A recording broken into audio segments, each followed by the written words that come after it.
Yoo yaa harka fuune kaadha wattoota fi kabajamtoota yuutuubii komaraa fi nageenyi fi jaalalli waaqayyo bakkaa fi lafa jirtanitti isinii baay'atu jechuun barbaada. Akkuma beekamu kanaan ka'arraa ayyaana Idaal Faxiriidha.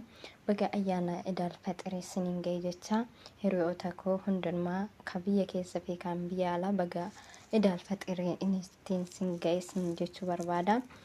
Ayyaanni kun kan jaalalaa, kan kabajaa fi kan ittiin jaalala arganne, kan ittiin fayyina argatanu fi argattanuu fi argannu nuuf haa ta'u. Egaa kaa dadhabbaddanii tooyi ji'a tokko kanaan soomiidhaan kadhannaadhaan kan taasistan obboloota koo hiriyoota koo musliima hundaanuu ammas irra deebi'ee baga ayyaana Idaal Faxirii isiniin ga'e jechuun barbaada.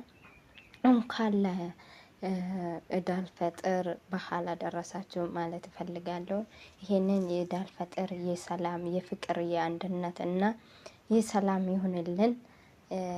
ከአንድ ወር ሙሉ ጾማችሁ ጸልያችሁ ለሀገራችሁ ለህይወታችሁ የጸልያችሁ እግዚአብሔር እስማችሁ እና እንደዚህ ይላለውና እኔም ዛሬ ለእናንተ እንኳን አደረሳችሁ ለማለት መጥቻለሁ።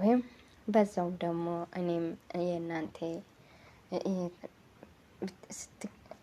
ስትከታተሉኝ በትህትና እወዳለሁ። ምን ታደርጋላችሁ? አማርኛውን ብዙም ስለማልችል ማለት ነውና ይቅርታ አድርጉልኝ ለማለት እፈልጋለሁና egaa ka daawwattoota fi kabajamtoota yuutuubii koo maraa fi harka kanan isinii hojjedhu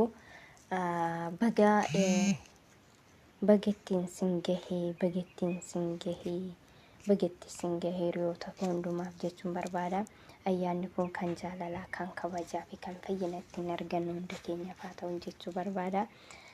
Asumarraan itti aansuudhaan kaa'anis obboleettiin keessanii yuutuubii koo hundumaa yuutuubii koo warroonni haarawaa taatanii dura sabiskiraayibii laayikii gochuu hin dagatinaa.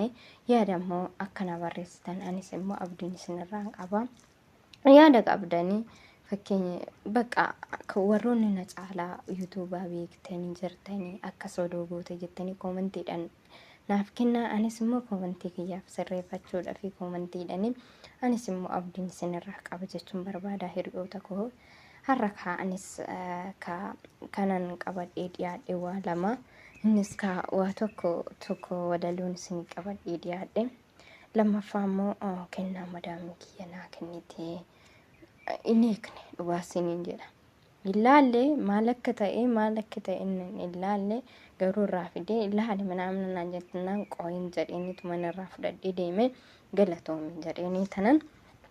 Maaliif ani hiriyoota kiyya wajjinii ilaalu jedhee tanan anis maalin godhe anis isinii fidee dhufeera. Garuu dursa na duukaa bu'aan immoo affeerraa kiyya na duukaa bu'aan maali affeerraa kiyya.